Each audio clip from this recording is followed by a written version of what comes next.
Hi guys! Welcome back to my YouTube channel! So for today's video guys, nandito tayo sa Ocean Park ng Hong Kong. Pero bago yan guys, please don't forget to subscribe my YouTube channel and click the notification bell for more info and for more updates guys.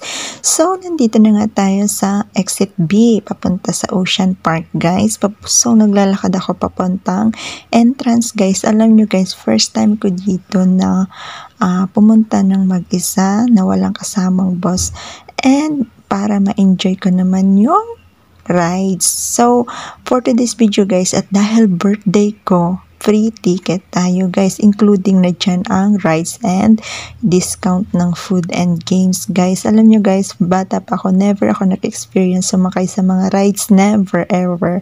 And ngayon ko lang ma-experience yung mga rides dito sa Ocean Park guys. Merong mga rides na intense talaga and so scary.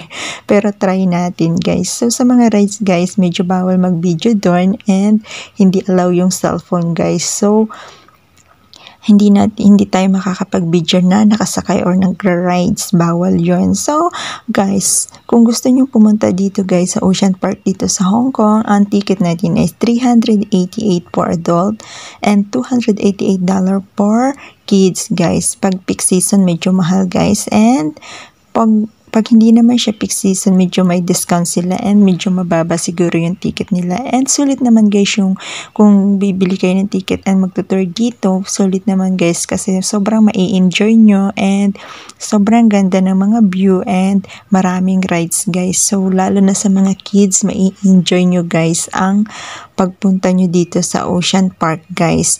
And itry nyo lahat ng mga rides and talaga namang mag-i-enjoy kayo guys. So, first time ko rin yan na mag-rides and mamasyal lang mag-isa guys. Kasi normally nakailang punta na kami dito guys na kasama ko yung boss ko. And kapag kasama mo sila, hindi ka naman pwede mag-enjoy masyado. Hindi ka pwede mag-picture taking masyado and magkumuha ng videos. So, this is my moment. This is my day. Charot. So, ngayon yung araw na first time ko ever nag-birthday dito sa Hong Kong guys na pumunta ako dito sa Ocean Parks. Kasi before mga birthday ko is hindi ko holiday and may trabaho tayo and yung iba naman is nasa bahay lang talaga ako guys. So napakaganda dito guys sa Ocean Park. Isa sa mga tourist spot dito sa Hong Kong guys. So yun lang guys and enjoy watching guys. Please finish the video guys and enjoy watching guys. Don't forget to subscribe.